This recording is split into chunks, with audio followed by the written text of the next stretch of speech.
दोस्तों आज हम बात करेंगे उस महापुरुष की बात है जो दुनिया में सर्वप्रथम पहली बार मानवता का पाठ पढ़ाने वाले महात्मा बुद्ध की बात। आज आप लोगों को ऐसे विचार वाले व्यक्ति की बात मैं बताने जा रहा हूं। दोस्तों सर्वप्रथम मेरे बुक समरी फिशरमैन इंडिया के चैनल के दर्शकों को मेरा सादर प्रणाम, नमस्कार, जय हिंद, जय भारत। दोस्तों आज लोग हमारे इस चैनल पर जो आए दिन प्रतिदिन आप लोग देखते रहते हैं और देखते हैं, इसके लिए आप लोगों का बहुत बहुत धन्यवाद। और आप लोगों से मेरा निवेदन है, यह जानकारी आप लोगों को दुर्लभ भारत के प्राचीन इतिहासों की जानकारी मिल रही है। तो जैसे मैं आप लोगों तक पहुंचाने के लिए कोशिश कर रहा हूं और आप लोग जुड़ करके देख भी रहे हैं, इसी तरीके से आप लोग अपने सगे संबंधित तक लोगों तक शेयर करके पहुंचाइए ताकि उनको भी बेहतर जानकारी मिल सके। और हमारे इस चैनल पर अगर आप लोग नए हैं तो इस चैनल को आप लोग सब्सक्राइब करके बेल आइकन को दबा दीजिए और उसको ऑल कर दीजिए ताकि बिना रोक टोक पहले आपके पास हमारी वीडियो को पहुंचे, जानकारी पहुंचे। ये बुक का जो प्राचीन बुक का दुर्लभ इतिहासों का खजाना आप लोगों तक पहुंचता रहे। तो दोस्तों आज हम बात कर रहे हैं उन महापुरुष का जिन्होंने सर्वप्रथम दुनिया में मानवता का पाठ पढ़ाने वाला महात्मा बुद्ध की बात मैं कर रहा हूँ। महात्मा बुद्ध की बात मैं कर रहा हूँ। महात्मा बुद्ध ऐसे एक विचारक हुए जिनका विचार पूरी दुनिया में माना जाता है और पढ़ा जाता है। ध्यान रहे, भगवान बुद्ध ने कभी स्वयं को अपने आप को क्षत्रिय नहीं बताया। तो महात्मा बुद्ध कभी उन्होंने अपने आप को क्षत्रिय या राजा नहीं बताया, जो कि उनसे कई बार ब्राह्मणों से ये तर्क हुआ, शास्त्रार्थ हुआ, यानी शास्त्रों का जो है तर्क हुआ, विचारों का तर्क हुआ। तर्क में कई बार उन लोगों ने हारा और उन लोगों ने बार बार महात्मा बुद्ध को नीच कहने का कार्य किया, नीचा दिखाने का कार्य किया। लेकिन उनके विचारों में इतनी शक्ति थे, उनको कोई आज तक उनके विचारों को कोई नीचा दिखाने वाला इस पृथ्वी पर पैदा नहीं हुआ। लेकिन वही महात्मा बुद्ध जो है कभी किसी को नीच ऊंच का भेदभाव उन्होंने नहीं किया और ना ही उन्होंने बताया, ना ही उन्होंने कभी ऐसा संदेश दिया। उन्होंने ये बताया कि मानव सब लोग एक समान है।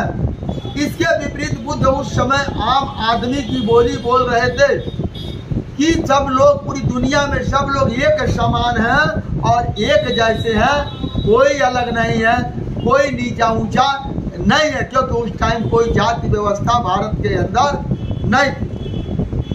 अब आइए मैं बात करता हूँ, सदियों पहले कश्माहट चालू हो गई थी, नीच ऊंच का भेदभाव का शुरुआत हो चुका था। अभी आप लोग मैं बताऊंगा, नागवंशी 5 राजा लगातार ऐसे हुए जो पूरी दुनिया में एक वंश के लगातार 5 बार राजा हुए। वो अखंड भारत के नागवंशी समुदाय जो है 5 बार लगातार वह राजा हुए। और जो नाग पंचमी मनाई जाती है, उन्हीं के उपलक्ष्य में नाग पंचमी मनाई जाती है। बाकी नाग कोई देवता नहीं है, नाग कोई और नहीं है, वो नाग पंचमी उन्हीं के रूप में मनाई जाती है। वह नाग वंश के 5 बार और रेगुलर जो है अखंड भारत यानी भारत के राजा हुए। और नंदवंश नागवंश, ये दोनों कभी भी ब्राह्मण को सर्वश्रेष्ठ नहीं समझा। उन्होंने आम आदमी के तरह उनको भी समझा, उनको कभी भी ऊंच उन्होंने नहीं समझा। जैसे उनके राज्य के लोग आम पब्लिक रहते थे, उस तरीके से उनको उन्होंने समझा। ऐसा सम्राट अशोक ने भी अपने शिलालेख पर लिखवाया। और अशोक सम्राट ने भी कभी ब्राह्मण को उच्च जाति का नहीं समझा, उन्होंने भी आम आदमी की तरह उनको माना। लेकिन जो मीडियन ब्राह्मण यज्ञ में पशु को काट करके खाते थे, मीडियन ब्राह्मण, ये नहीं मैं नहीं कह रहा दोस्तों, ये देखिए इंडिका बुक में लिखा हुआ है, जो हमारा 98वां पाठ है, यानी 98वां अध्याय है, लेकिन इंडिका बुक का जो है प्राचीन भारतीय इतिहास का कुछ रहस्य जो उजागर किया है, 139वां पेज पर यह अंकित है। मीडियाई ब्राह्मण यज्ञ में पशु को काट करके खाते थे, उन्हें बुरा ही समझा जा रहा था। उस टाइम वहाँ जो भारत के लोग उनको नीच और अछूत समझ रहे थे, बुरा समझ रहे थे, क्योंकि वह लोग यज्ञ करते थे और यज्ञ में पशु को काट करके खाते थे। ये साक्ष्यों के साथ रखा गया है, खाते थे, उन्हें बुरा ही समझा जा रहा था। पुष्यमित्र शुंग ऐसे ब्राह्मण, पुष्यमित्र शुंग ऐसे ब्राह्मण कुल गिरोह का सरगना था। पुष्यमित्र शुंग ऐसे ब्राह्मण कुल का गिरोह का एक सरगना था। वह पंचनंद क्षेत्र का सेनापति था। उसने सम्राट बृहस्पति की जो है जिस राजा का सेनापति था, उसी राजा को उन्होंने गद्दारी से मार दिया। उन्होंने गद्दारी से उनको हत्या कर दिया।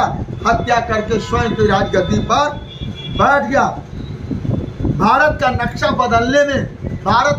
बदलने में यह जो है पुष्यमित्र शुंग का बहुत बड़ा हाथ था। अब इसके बाद की बात जो घटनाएं हुई वो मैं आपको और विस्तार से मैं आप लोगों के सामने रखने जा रहा हूं। जो आडंबरवाद, अंधविश्वास के जरिए भारत के लोगों को ठगने का कार्य किया गया, वो सबसे बड़ा ठग दुनिया का कौन हुए, जिन्होंने भारत के लोगों को ठगने के लिए पूर्ण रणनीति तैयार किया। और रणनीति तैयार करने वाले पाणिनि, मनु और पतंजलि, 3 ऐसे ब्राह्मण हुए, शातिर ब्राह्मण हुए। इन लोगों ने इकट्ठा होकर के अब देखा तलवार की मार भारत में नहीं चलेगी, यहाँ जबरदस्ती नहीं चलेगा। अब हम लोगों को एक रणनीति तैयार करके यहाँ के लोगों को कमजोर करना चाहिए। यहाँ के लोगों को स्वर्ग नर्क की बातों को दिखा करके, दान दक्षिणा की बातों को दिखा करके इनके धन को हमें अर्जित करना है और इनसे अपनी पूजा करवाना है। और इसके आधार पर इनको मानसिक कमजोर करके इनको हमेशा के लिए गुलाम बनाया जा सकता है। इसमें पाणिनि है, मनु है और पतंजलि, 3 ऐसे ब्राह्मण हुए जो भारतीय लोगों को अंधविश्वास में डालकर उनका धन स्वर्ग नर्क को दिखाकर उनके धन को अर्जित किया और भारत के लोगों को कमजोर किया।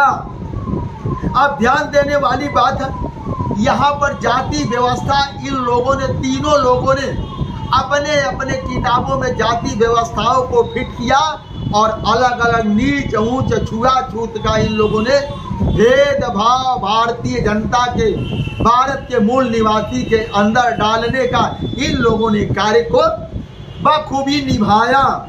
ध्यान देने वाली बात यह है कि भारत के पहले इतिहास नाग राजा से लेकर मौर्य वंश तक लोगों को शूद्र बताया गया है। नाग राज से लेकर मौर्य वंश तक के लोगों को शूद्र बताया है। आज भी इनके वंशज अनुसूचित जनजाति, पिछड़ी जाति की सूची में शामिल किए जाते हैं। ऐसा चालाकी करके इनको एकदम मिटा दिया गया और ये लोग मिटा करके अपने आप को सत्ता पर बैठ गए, गद्दी पर हासिल कर लिए। लेकिन यह भारत के मूल निवासी आज भी समझने के लिए तैयार नहीं है। बताने पर क्या लड़ाई कर देते हैं, झगड़ा करने के लिए तो तैयार है। क्योंकि ये धर्म के रक्षक हैं, लेकिन ये नहीं जानते हैं कि आपको स्वर्ग नर्क दिखा करके आपके धनों को अर्जित किया जाता है। आपके घर में पूजा करके, पूजा के नाम पर आपसे धन को अर्जित करके आपको आर्थिक स्थिति से कमजोर करने का चालाक लोगों का कार्य जोर शोर से चल रहा है। अगर आज भी भारत वर्ष नहीं संभला तो मेरा मानना ये कभी नहीं संभलेगा। ठीक है, ये धर्म एक आस्था की विषय है। आप मानते हो तो आपको कोई रोक नहीं पाएगा, आप मानिए। लेकिन सर्वप्रथम आप अपने बच्चों को बेहतर क्वालिटी की शिक्षा दीजिए। बच्चों को समझाइए कि बेटा आप पढ़ लो, पढ़ने के बाद आप अधिकारी बन जाओ, डेली पूजा करना, ऐसा समझाने की आवश्यकता है। और बड़े जो लोग हैं सबसे पहले वह रोजगार की तलाश करें, अपने लिए रोजगार पैदा करें, अपने लिए धन को अर्जित करें। उसके बाद धन को अर्जित करने के बाद आप पूजा करो। ये एक आस्था का विषय है और आस्था के चक्कर में काम धाम छोड़ करके किसी चंद चालाक के द्वारा पूजा करवाना यानी अपने धनों की हानि करना, ये कहीं से भी शोभा नहीं देता है, आपको कभी आगे नहीं बढ़ाएगा। अतः जिस भी ग्रंथ में जाति की ऊंच नीच की बात आती है तो वह ग्रंथ किसी भी हालात में भारत के मूल निवासी को मानने योग्य नहीं है। जिस ग्रंथ में भारत के मूल निवासी को नीचा ऊंचा छुआछूत अछूत घोषित कर दिया गया हो, उस ग्रंथ को भारतीय के लोगों को मानने योग्य नहीं है। अब आइए चंद्रगुप्त मौर्य, जिसको सुंदरकोश राम का राजा कहा जाता है, चंद्रगुप्त मौर्य के लगभग 200 वर्ष पहले भगवान बुद्ध हुए।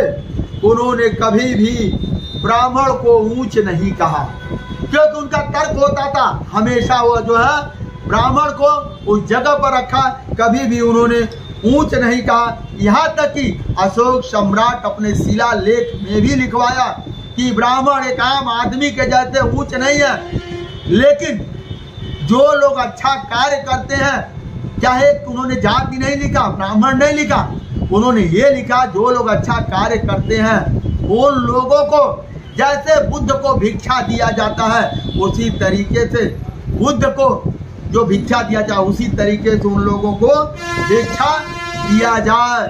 दोस्तों, आज का मेरा ये विचार यहीं समाप्त होता है। अगर आप लोगों को यह वीडियो पसंद आया हो तो इसे आप लाइक और शेयर कमेंट करो। अगर आप कमेंट करके हमारे इस चैनल पर बताते हैं तो मुझे ये समझ में आएगा कि वाकई आपका कमेंट एक पूरी भारतवर्ष के लिए